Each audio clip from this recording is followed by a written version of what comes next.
Ambassador Verath's mandibles clicked nervously as he watched the quantum communicator's display. The distress signal had been transmitted 3 cycles ago, a carefully worded plea for assistance against the Crethean swarm that had consumed 12 Xelian colony worlds in the span of a standard year. The Galactic Council had debated for weeks before finally agreeing to contact humanity, the newest member of the interstellar community.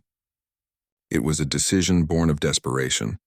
The humans had joined the Council only 30 years prior, after their first faster-than-light vessel stumbled into Council space. They were young, primitive by galactic standards, and their military was laughably small compared to the ancient empires that dominated the galaxy. The Xelians needed help, yes, but expecting meaningful assistance from humanity seemed optimistic at best. "Ambassador, we're receiving a response," his aide chirped, her crystalline voice trembling with anticipation.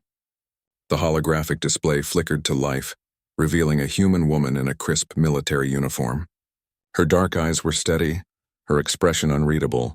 "This is Admiral Jessica Chen of the United Earth Defense Force. We've received your distress call regarding the Crethean incursion. Humanity stands ready to assist." Verath's relief was palpable. "Admiral Chen, we are grateful for your response. We understand your fleet is limited, but even a squadron or 2 would—" "Ambassador," Chen interrupted gently, "I think there's been a misunderstanding. We're not sending a squadron."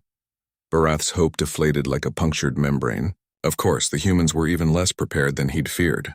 "Perhaps a single ship, then? A token gesture of solidarity?" "We're sending everything," Chen continued. The ambassador blinked, confusion rippling across his sensory organs. "Everything? I don't understand." "The entire Armada, Ambassador. Every ship, every crew, every resource we can muster. When we heard your people were in danger, there was never any question about our response. Humanity doesn't do half measures when it comes to defending our friends." Verath felt his 3 hearts skip in synchronized confusion. But your homeworld, your colonies, your trade routes. You can't possibly leave everything undefended." Chen's expression softened into something that might have been a smile. "Ambassador, you asked for help. That's all we needed to hear. We'll worry about our own defense after we've dealt with the swarm." "How many ships?" Verath managed to whisper.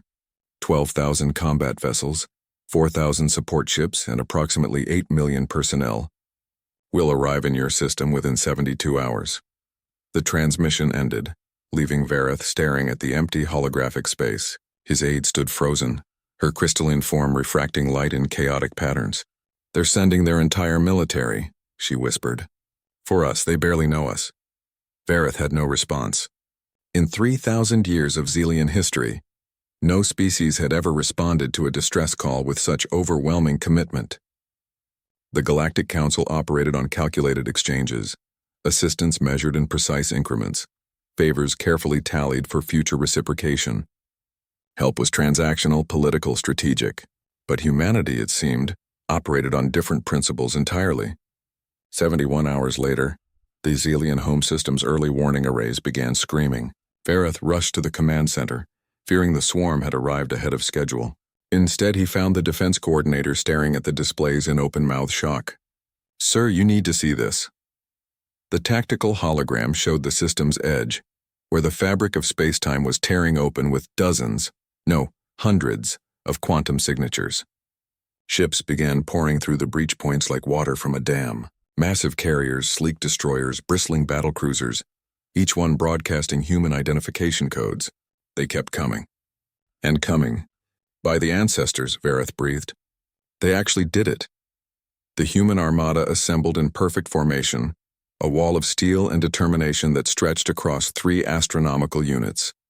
It was the largest military force Verath had ever witnessed, larger than anything in Xelian historical records, larger than the legendary fleets of the ancient precursors. And they had come for his people. Admiral Chen's face appeared on the main display. "Ambassador Verath, the United Earth Defense Force has arrived. We're ready to engage the swarm on your command." Before Verath could respond, his aide interrupted. "Admiral, our sensors are detecting the swarm. They're entering the system now." Her voice caught. 30,000 ships. The humans were outnumbered nearly 2 to 1. Verath felt his hope crumble. They had come so far, sacrificed so much, and it still wouldn't be enough. But Chen merely nodded as if she'd expected exactly this. "Good. They brought enough ships to make this interesting. All units, this is Admiral Chen. We didn't cross half the galaxy to watch our friends suffer. Today we show the swarm what happens when they threaten humanity's allies. Today we show the galaxy what it means to stand together. She paused, her gaze seeming to pierce through the hologram directly into Vareth's soul. Today, we remind the universe why you don't mess with Earth's friends. All ships, engage! The human armada surged forward as one, their formation fluid yet precise. Vareth watched in awe as humanity's ships deployed tactics that the Galactic Council had never conceived. Coordinated jump attacks, quantum entanglement communication arrays that made their response time nearly instantaneous, and weapons that seemed to adapt mid-battle to the swarm's defenses. But more than their technology, more than their numbers, what struck Vareth most was their determination. Every ship fought not for strategic advantage or political gain, but for the simple, radical belief that the Xelians deserved to be saved. The battle raged for 18 hours. When it finally ended, the swarm had been shattered, their surviving ships fleeing into deep space. The human armada had lost nearly 3,000 vessels, but they had won. As the last swarm ship jumped away, Chen's face reappeared on the display. She looked exhausted but unbowed. Ambassador Vareth, your system is secure. We'll maintain a presence here until you're confident the swarm won't return. Admiral, Vareth said, his voice thick with emotion. Why? Why would you risk everything for us? Chen's expression was genuinely puzzled by the question. Because you asked, Ambassador. Because you needed help. What other reason could we possibly need? In that moment, Vareth understood something profound about humanity. They didn't measure friendship in transactions or calculate the value of alliances in economic terms. When they gave their word, when they called someone a friend, they meant it with every fiber of their being. The galaxy was about to learn what the Xelians now knew. Humanity didn't do anything halfway. And if you were lucky enough to count them as allies, they would move heaven and earth, or in this case, an entire armada, to stand beside you. Welcome to the galaxy, humanity, Vareth whispered. Something tells me things are about to change around here. The end.